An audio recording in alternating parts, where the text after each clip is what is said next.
పోయినట్టుంది. ఇదే ప్లేస్లో మనం చెప్పుకున్నాం, ఏదో ఒక రోజు అరెస్ట్ తప్పదు, 3 నెలల పాటు మీ నుంచి దూరంగా ఉండాల్సిన చంద్రబాబు నాయుడు రాక్షసుల ఆనందం పొందుతాడు, తప్పదని చెప్పి చెప్పుకున్నాం. కానీ నేను జైల్లో ఉన్న సమయంలో మీరందరూ కూడా ఒక తాటి మీద ఉంది, ఎక్కడా కూడా తగ్గకుండా వైఎస్ఆర్ కాంగ్రెస్ పార్టీ జెండాని రేపరేపలాడించిన నా కుటుంబ సభ్యులు ప్రతి ఒక్కరికి కూడా శిరస్సు అరెస్ట్ దగ్గర నుంచి విడుదలయ్యే వరకు జరిగిన ప్రతి ఒక్క కార్యక్రమంలో ఏ ఒక్కడు కూడా కొంచెం కూడా వెనకడుగు వేయలేదు. ఆ రోజు అరెస్ట్ చేసిన సమయంలో అందరూ కూడా జిల్లా నాయకులు అందరూ కూడా వచ్చి ఒక రోజంతా కూడా తెల్లవారుజాము వరకు కూడా ఉండి నాకు ధైర్యాన్ని ఇచ్చారు, శక్తి ఇచ్చారు. నిజంగా 83 రోజుల పాటు కటిక నేల మీద, అంటే సామాన్య ఖైదీ ఏ విధంగా జీవించాడో, కనీసం దోమతెర లేదు, కింద పడుకోవటం, ఇంటి భోజనం లేదు, ఏది కూడా ఇవ్వకుండా చేసిన చంద్రబాబు అవచ్చు, లోకేష్ అవచ్చు. నాకైతే గుండె ధైర్యాన్ని పెంచినందుకు ముందుగా వాళ్ళిద్దరు కూడా కృతజ్ఞత చెప్పాల్సిందే. ఎందుకంటే ధైర్యం వచ్చింది. బయటకు వచ్చిన తర్వాత ఏం మాట్లాడకుండా వెళ్ళిపోతాడు అనుకున్నాం, ఎప్పుడే చెప్పాను, తగ్గేదే లేదు. జగనన్న మనమెంత 3 నెలలు, ఆయన 16 నెలలు జైలు, కష్టాలు పడ్డాడు, ఇబ్బందులు పడ్డాడు. ఈరోజు ఒక్కడిగా ఉండి మనందరినీ నిలబెట్టాడు, మనందరినీ నాయకులు చేశాడు. ఈరోజు మరలా సంవత్సరంన్నర తిరగకుండానే తల ఎత్తుకొని గ్రామాల్లో తిరుగుతా ఉన్నా, రాష్ట్రం మొత్తం కూడా తిరుగుతా ఉన్నా, ఒకటే మాట చెప్తా ఉన్నా, మరలా వైఎస్ఆర్ కాంగ్రెస్ పార్టీ జెండా రెపరెపలాడింది, జగనన్న ముఖ్యమంత్రి అవుతారనే మాట ఇక్కడ కాదు, రాష్ట్రం మొత్తం. నెల్లూరు జైల్లో ఉండే, జైల్లో ఉన్న ఖైదీలు మొత్తం చెప్తా ఉన్నారు జగనన్న ముఖ్యమంత్రి కావాలని. అంటే ఖైదీలు తప్పు చేసిన వాళ్ళు కాదు, తప్పు చేసిన వాళ్ళు 10% 20% ఉంటారు. కానీ అంతా అక్రమ కేసులే, గంజాయి కేసులు, దొంగ కేసులు, ప్రతి ఒక్కళ్ళు కూడా మన వాళ్ళే, అందరినీ కూడా జైలు పంపించారు. ఇటువంటి దుర్మార్గమైన క్రీడలు చంద్రబాబు నాయుడికి తగిన శాస్తి చెప్పే విధంగా మన అందరం కూడా ఈరోజు 3 నెలలు అయింది.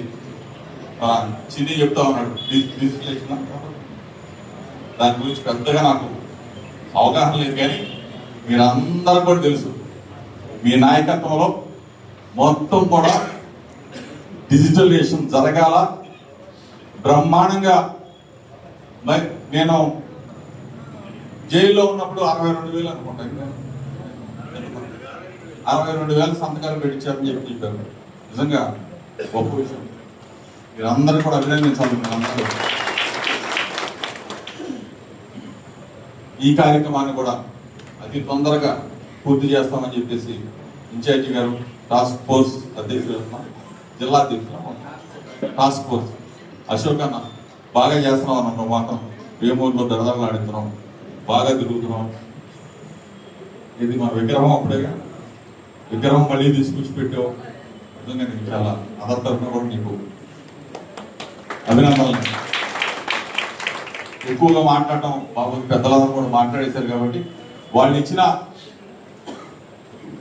కార్యక్రమాన్ని, అంటే మన కార్యక్రమం జగన్ ఒకటే చెప్తా ఉన్నాడు, మనం మన మెంబర్షిప్ అంటే డిజిటలైజేషన్ మన దీన్ని నమోదు చేసుకోవాలి.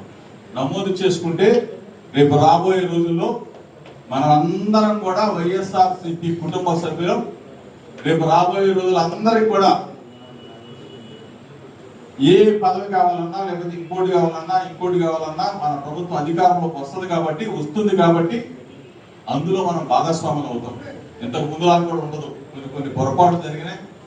రేపు జగనన్న 2.0 ఈ కార్యక్రమంలో, 2వ ప్రభుత్వంలో మనందరికీ కూడా ఆయన స్థానం కల్పిస్తాడు. మనందరినీ కూడా గుండెల్లో పెట్టుకుంటాడు. మనందరికీ కూడా పెద్ద పీట వేస్తాడు. ఇది అందరూ కూడా తెలుసు. అందరూ కూడా కలిసికట్టుగా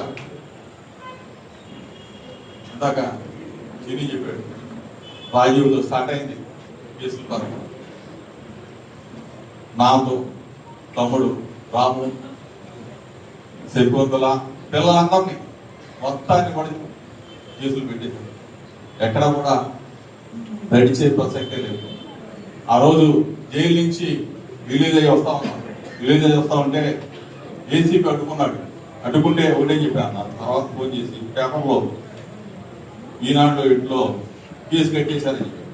సిపికి ఫోన్ చేసి సిపి పోరెంతలా ఏసీపీకి ఫోన్ చేశా, కేసు కట్టారు ఎందుకని అడగలా, కేసు కట్టినందుకు థ్యాంక్స్ చెప్పాను.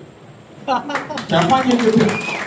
ఎందుకంటే ఎన్నాళ్ళు పెడతారు, మనల్ని ఎవరు కూడా ఏమీ చేయలేరు.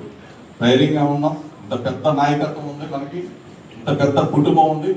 అందరం కూడా లీడర్లు అందరం కూడా ఒకరికొకరు తోడుగా ఉంటాం. మనం అందరం కూడా కలిసికట్టుగా ఉన్నాం. వైఎస్ఆర్ కాంగ్రెస్ పార్టీ కుటుంబం యావత్తు కూడా జగన్ అన్నని మరలా ముఖ్యమంత్రి చేసుకునే వరకు కూడా ఎక్కడ కూడా ఏ ఒక్కళ్ళు కూడా తగ్గే ప్రసక్తి ఉండదు.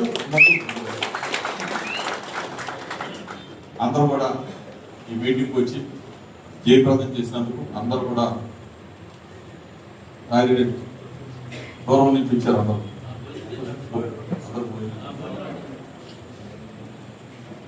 నాకు అండగా నిలిచిన నా కుటుంబం, మీరందరూ కూడా నా కుటుంబ సభ్యులు. ఎప్పుడు కూడా ఏ కష్టం వచ్చినా, నాకే కష్టం వచ్చినా మీరున్నారు, మీకే కష్టం వచ్చినా నేనున్నాను.